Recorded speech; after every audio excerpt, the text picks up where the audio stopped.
in 1986 when we did the structural adjustment program, when we were persuaded to devalue our currency every week for 32 years.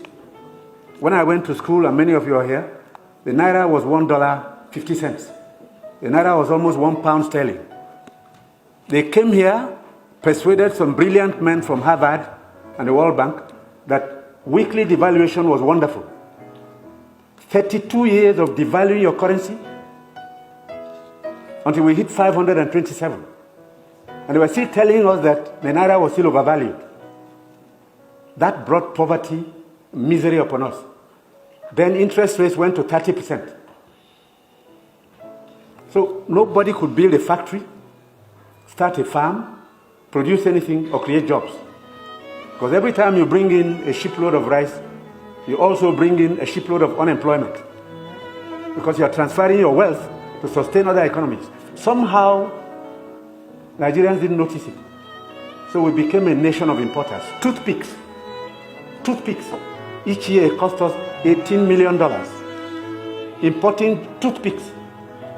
Tomato paste, $400 million. So you talked about tomatoes now. One basket in town now is less than 2,000 naira. The farmers are losing money because the processors don't have enough funds to set up factories. They are going to do tomato paste. It's food-grade stainless steel. You can't just use anything because you'll be putting poison in people's stomachs. 2 factories have started off. I believe by the middle of next year, we can comfortably tell importers of tomato paste to stop. But when you do, you make enemies. Even the rice we're trying to reduce, we have enemies, heavy enemies, people who can kill if they have a chance, because you're spoiling their business. And let nobody take it lightly.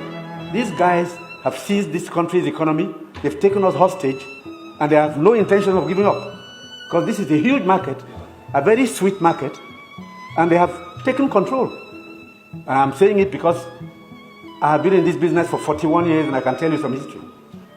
Audu Agbeh is here. Import milk, sugar, toothpicks, toothpaste, handkerchiefs, pencils. We don't make. To cure Nigerians of that malady will take a while. It will take a strong government. That's the truth. And they are not happy that we're cutting down.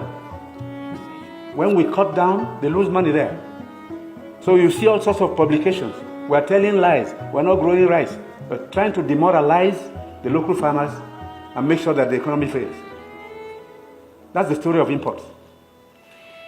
Now, I read a story recently in the newspapers. The French ambassador, the champagne ambassador in Nigeria, gave an article to The Guardian. He said Nigerians love life.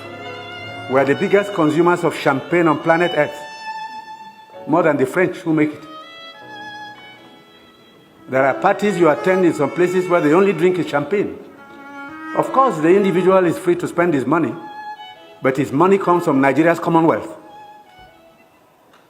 So on imports, it will take a while for us to get used to local goods and accept that we should consume what we produce and produce what we want to consume.